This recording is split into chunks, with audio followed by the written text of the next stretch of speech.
Lors du premier conflit mondial, plusieurs batailles emportant avec eux plusieurs milliers de morts ont été retenues par les livres d'histoire, dont une que je tenais à vous raconter, l'enfer de Verdun.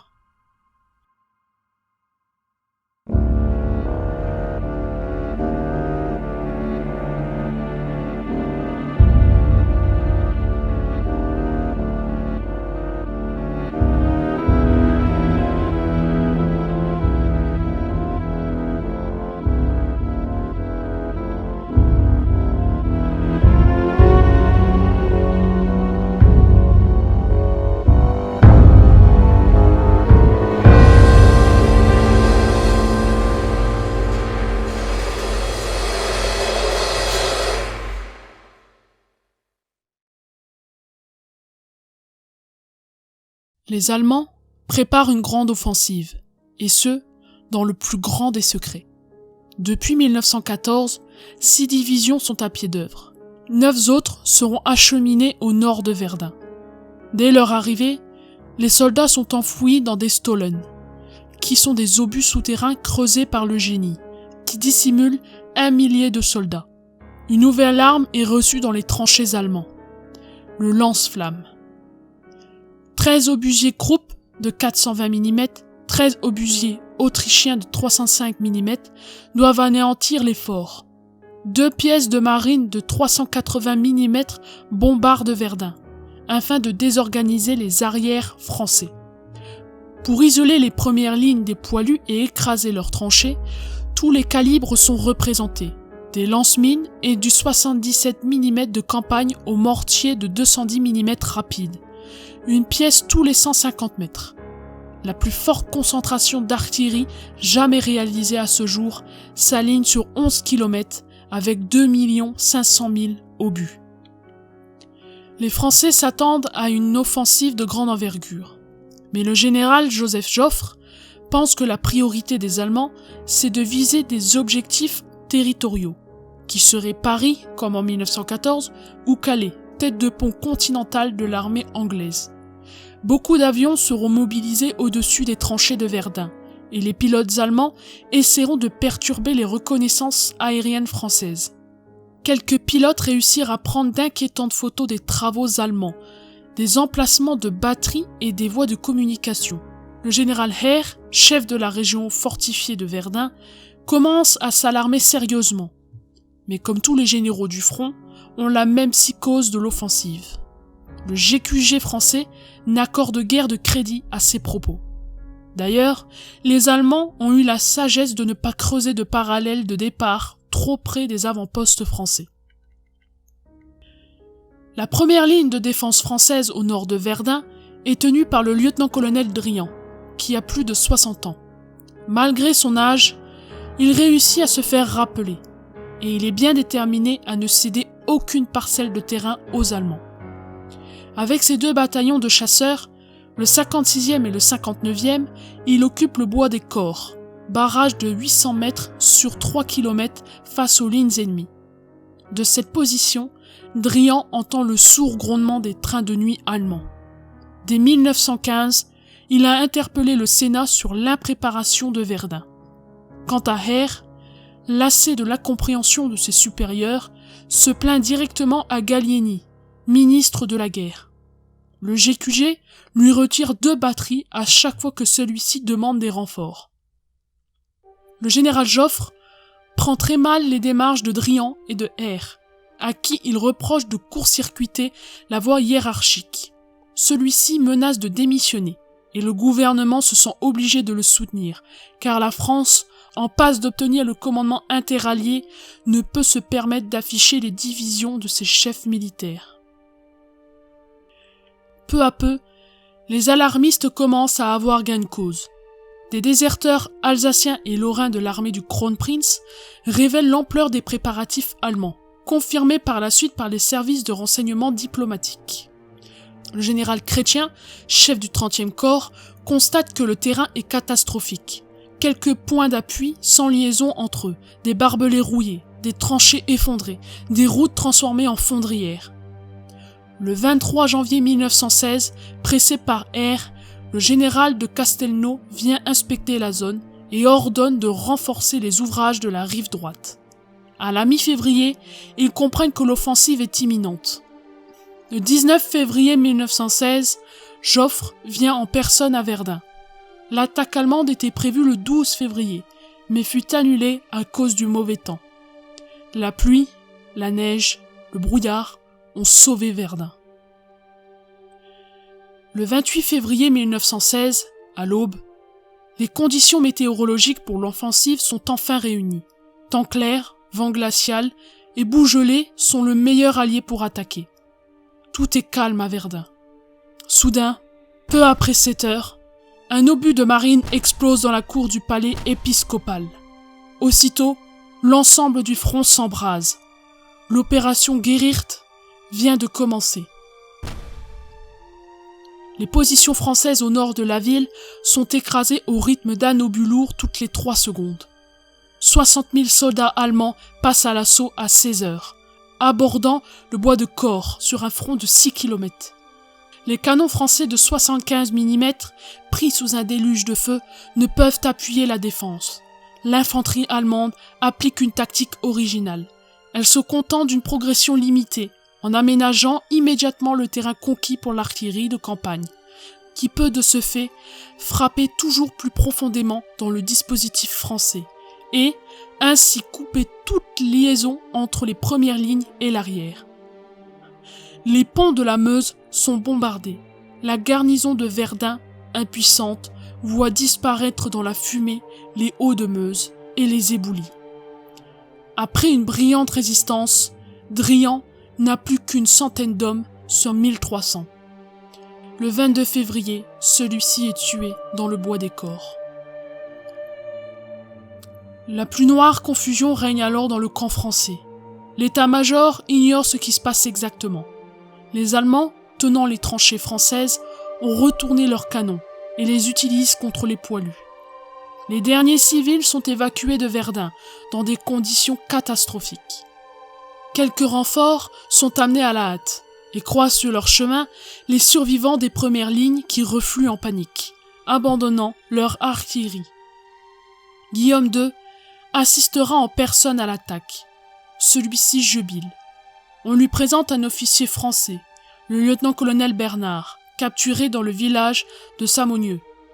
Le Kaiser le félicite pour sa courageuse résistance. L'officier français lui déclare « Vous n'entrerez jamais à Verdun ». Le 25 février 1916, les Allemands parviennent à avancer jusqu'au fort de Douaumont.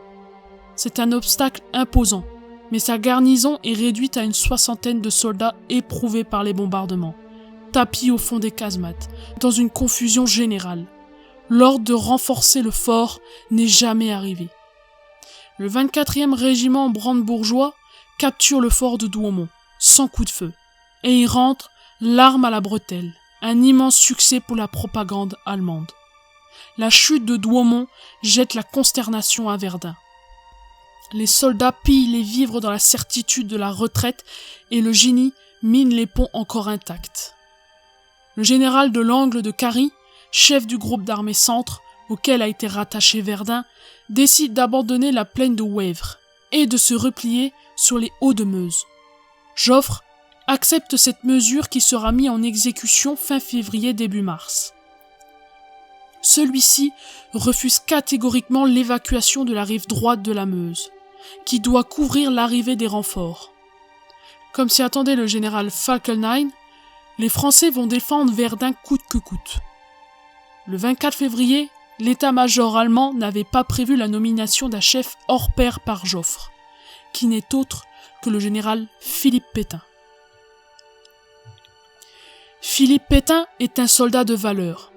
Avec son solide bon sens de paysan, Pétain répète que le feu tue, et que les fantassins pour progresser doivent être étroitement appuyés par l'artillerie. Ces tactiques se sont révélées payantes à la bataille de la Marne, puis dans les combats de 1915, ce qui lui a valu une ascension aussi rapide que tardive. Économe du sang de ses hommes, Pétain jouit en outre d'un grand prestige chez les soldats. Ce dernier comprend mieux les soldats par rapport à beaucoup d'autres officiers. Sa nomination remonte le moral des troupes à Verdun. À son arrivée à Verdun, Pétain, grippé, prend les choses en main de son lit. Il ordonne d'abord de réarmer les forts pour mieux appuyer la défense. Il s'occupe ensuite de la logistique tout entière, concentrée sur la route Bar-le-Duc-Verdun. Cet axe n'a que 7 mètres de large. Il a été providentiellement élargi en 1915, mais menace constamment de se transformer en bourbier. On ouvre des carrières dans le calcaire avoisinant. Des soldats territoriaux et des civils empierrent continuellement la route, sur laquelle 2 files de camions, une montante et une descendante, font elles-mêmes office de rouleurs compresseurs. La discipline est draconienne. Interdiction de doubler ou de stationner. 3400 camions roulent de jour comme de nuit, pare-choc contre pare-choc. Cette voie sacrée va sauver la France. Chaque semaine, 90 000 hommes et 50 000 tonnes de matériel sont acheminés sur Verdun. La noria des camions permet de relever fréquemment les unités en ligne, car Pétain comprend la nécessité de ménager les poilus. De ce fait, l'armée française, dont 70 divisions, passeront par Verdun contre 46 divisions allemandes. Pétain réorganise également l'artillerie. Il reprend au corps d'armée les pièces lourdes restantes. Les Allemands en ont capturé plus de 150 et les amalgament en une formation autonome placée sous ses ordres. Cette mesure permet la concentration des feux sur les points les plus menacés et rend l'initiative de l'artillerie française jusqu'à la déborder. L'effet moral auprès des fantassins est immense. Pour la première fois depuis le début de la bataille, le combattant se sent soutenu par les canons. Pétain veille au renforcement de la rive gauche de la Meuse, que les Allemands n'ont heureusement pas attaqué dès le début. Depuis cette position, l'artillerie française prend leur ligne de la rive droite en enfilade et leur inflige de lourdes pertes. La tactique de Pétain est un succès. Le 26 février 1916, les Allemands sont contre-attaqués à la baïonnette et leur progression est stoppée à 6 km de leur position de départ. Ils sont handicapés par le dégel, qui transforme le terrain en fondrière et les empêche d'amener leurs canons au plus près des zones de combat. Les soldats allemands sont fatigués. Le général Falkenhayn s'attend à une grande offensive alliée sur un autre point de front et ne peut envoyer des troupes fraîches à Verdun. À la fin du mois, le Kronprinz supplie Falkenhayn d'attaquer la rive gauche pour faire taire l'artillerie française. Mais ce dernier s'entête à rester sur sa stratégie initiale. Le 2 mars 1916, les Allemands attaquent le village de Douaumont. 2 jours plus tard, Pétain ordonne l'abandon de cette position qui est intenable. Les Allemands capturent les blessés. Parmi eux, un officier servant sous les ordres de Pétain. Cet officier n'est autre que le capitaine Charles de Gaulle. Falkenhayn se décide alors à attaquer simultanément sur les 2 rives de la Meuse. Il jette dans la bataille 9 nouvelles divisions, dont 4 venues du front oriental. Le 6 mars, après avoir pilonné la crête du Mort-Homme, ses troupes avancent sur la rive gauche et arrivent au pied des hauteurs où elles sont stoppées par le feu français. Jusqu'au 15 mars, les assauts se succèdent sur le Mort-Homme, transformé en un sinistre désert. Les combattants souffrent atrocement de la soif, de la dysenterie et de l'insupportable puanteur des cadavres. Le 7 mars 1916, après 24 heures de bombardements intensifs, les Allemands attaquent depuis Douaumont en direction de Vaux. On se massacre dans les ruines du village, pris et repris 13 fois. Au bout de 2 jours et 2 nuits, le fort tient toujours, mais Pétain réclame des renforts à Joffre. Celui-ci, préparant son offensive sur la Somme, reste inflexible. Il faut tenir Verdun coûte que coûte avec les moyens du bord. La fin du mois de mars est particulièrement critique pour les Français. Les Allemands comprennent qu'ils ne prendront pas le Mort-Homme s'ils ne réduisent pas au silence la côte 304 qui le couvre de son feu. Le 20 mars, la 11e division bavaroise y prend pied par les bois d'Avaucourt. Les Français évacuent secrètement leur avant-poste de la rive gauche dans la nuit du 31 mars au 1er avril. Les Allemands sont désormais bien accrochés aux pentes du Mort-Homme, et de la côte 304. Ils ne peuvent pas aller plus loin, car le renforcement des positions françaises sur la rive gauche, organisé par Pétain dès son arrivée, porte ses fruits. Le 9 avril 1916, l'offensive générale sur les deux rives est arrêtée par la défense française. Les Bleuets, tout jeunes soldats de la classe 1916, chargent l'ennemi à la baïonnette en chantant la Marseillaise. Pétain lance alors son fameux mot d'ordre. Les assauts furieux des armées du Kronprinz ont partout été brisés. Courage, on les aura. Impressionné par le sursaut français, le Kronprinz sait que ses hommes sont épuisés et voulait se dégager de Verdun. Mais Falkenhayn entend poursuivre l'offensive pour user l'ennemi. C'est aussi l'intention des Français. Tout en reconnaissant les immenses qualités défensives de Pétain, Joffre ne s'en satisfait plus et veut reprendre l'initiative. La concentration des troupes semble autoriser un comportement plus agressif. La deuxième armée compte désormais 525 000 hommes, alors qu'il n'y en avait que 150 000 à Verdun au début de la bataille. Le 19 avril 1916, Joffre promeut Pétain chef du groupe d'armées centre en remplacement de l'Angle de Cary, et nomme à Verdun le général Nivelle, réputé pour ses qualités d'offensif. Ce dernier veut reprendre Douaumont et confie la tâche à Mangin. La doctrine de celui-ci est simple. Une offensive bien préparée n'est pas plus sanglante qu'une défensive prolongée, car en avançant, on évite au moins les bombardements d'artillerie. Le 22 mai, après avoir fait pilonner Douaumont pendant 6 jours, Mangin lance ses troupes à l'assaut du fort, qui tient encore sous les éboulis. Elles parviennent à prendre pied sur les superstructures, mais en sont chassées le 24 mai. Pendant ce temps, les Allemands ont attaqué sur la rive gauche, où les combats ne sont pas moins terribles. 10 000 Français sont tombés pour garder la côte 304, et les troupes du Kronprinz n'occupent à la fin mai qu'une partie du mort-homme. Le moral des troupes françaises est très atteinte. Les Allemands veulent en profiter. Ils ont gardé la supériorité en artillerie, avec 2200 pièces contre 1800. Falkenhayn décide d'enfoncer les lignes françaises de la rive droite en attaquant à 4 contre 1 sur un front de 6 km. Le secteur est défendu par le fort de Vaux, qui est à 3 km au sud-est de Douaumont, qui domine les Hauts-de-Meuse et surveille la Wèvre. Sa garnison, normalement de 250 hommes, en compte 600 avec les réfugiés des premières lignes. L'eau et les vivres manquent, l'artillerie est insuffisante. Après avoir bombardé intensivement avec plus d'1 millier d'obus par jour, les Allemands passent à l'attaque le 1er juin sur Vaux. Le lendemain, ils pénètrent dans le fort, défendu couloir après couloir, et gazent la garnison. Le 6 juin 1916, une expédition de secours est organisée par les Français, mais celle-ci est anéantie. Le lendemain, le commandant Raynal, chef de la place, est obligé de cesser les combats. Les Allemands rendent les honneurs aux survivants. Nivelle, affolé, songe à évacuer la rive droite, puis se ressaisit.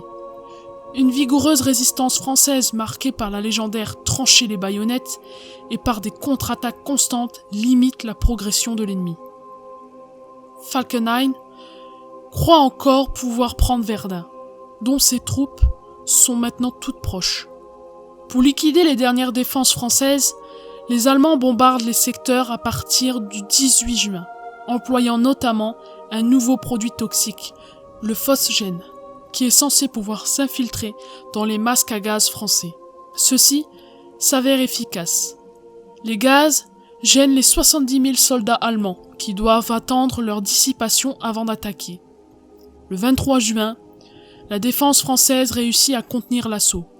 De surcroît, c'est maintenant sur les Allemands que va se déchaîner l'ouragan.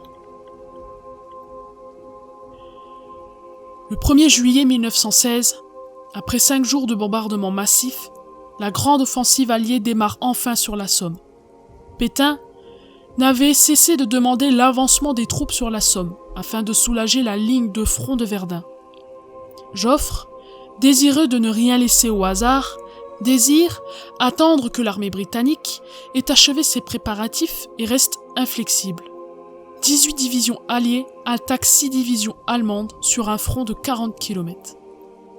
Les Anglais au nord et les Français au sud. La participation de l'armée française a été constamment revue à la baisse en raison des durs combats qu'elle doit déjà soutenir à Verdun. De ce fait, l'essentiel de l'effort repose sur les tout premiers conscrits britanniques, ceux des armées Kitchener, dont l'enthousiasme ne compense pas l'inexpérience. Les Alliés espèrent enfoncer les lignes allemandes jusqu'à Cambrai, mais ils se heurtent à des troupes aguerries, qui se terrent dans leurs abris pendant la préparation d'artillerie et réoccupent leur poste de tir dès la fin des pilonnages. Les mitrailleurs allemands découvrent alors sur l'horizon les lignes d'impact et trop rapprochées des bataillons britanniques, qui croulent sous le poids de leurs équipements. À la fin de la journée, les Anglais ont perdu 60 000 hommes pour une progression insignifiante dans de rares secteurs.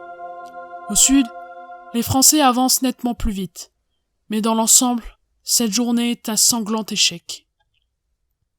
L'offensive continue.